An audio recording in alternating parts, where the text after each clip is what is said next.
Hi everyone, this is Michael with Stellar Forge Mining. Today we're going to take you through the install of two brand new Whatsminer M31Ss and how we get those installed. We're also going to look at the interfaces that are available and a different pool structure if people want to use those. If you guys notice, they come with the C19s here.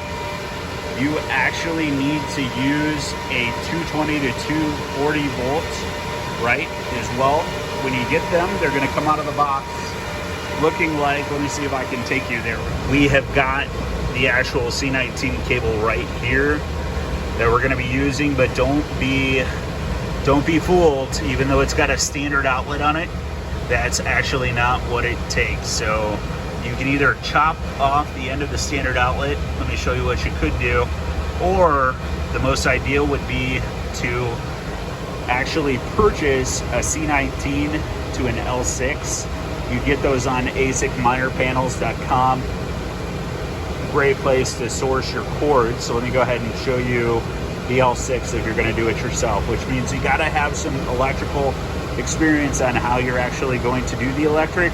Don't just try to do this yourself. We're not going to get into showing you how to actually convert it. But let me show you what the L6 actual plugs look like. So for us here at the data center, I'm going to put that plug right here. You're going to see the L6. This is a standard L6. They come in these boxes right here.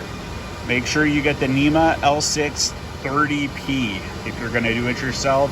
We're not going to walk you through. We're not going to recommend it just because if anything happens, we don't want to take you there. What we're going to do for these, we're not actually going to splice it. We're going to end up plugging into one of those ASIC miner panels PDUs, and let me show you where the L6 actually plugs in. So here at the data center up in the ceiling, we've got all of our outlets. You can actually see the L6 input. So we're going to end up taking this, plugging it into there, and getting these machines moving. The thing that you want to do to get these moving is just make sure that you've got a well-ventilated area. I recommend that you don't stick the machines right up on top of each other. A lot of hosting places will do that. It's not great for your machine. You want to have a lot of air that can be circulating. These things, even though the circumference of the input area, which is where your air is going to be going in, it's going to be coming out the back. You notice I got an S19 right here next to it. It's smaller, right? That's why they have two here.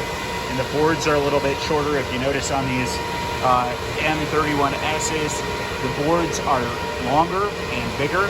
So they take an input that is longer, and that's sort of a Whatsminer thing.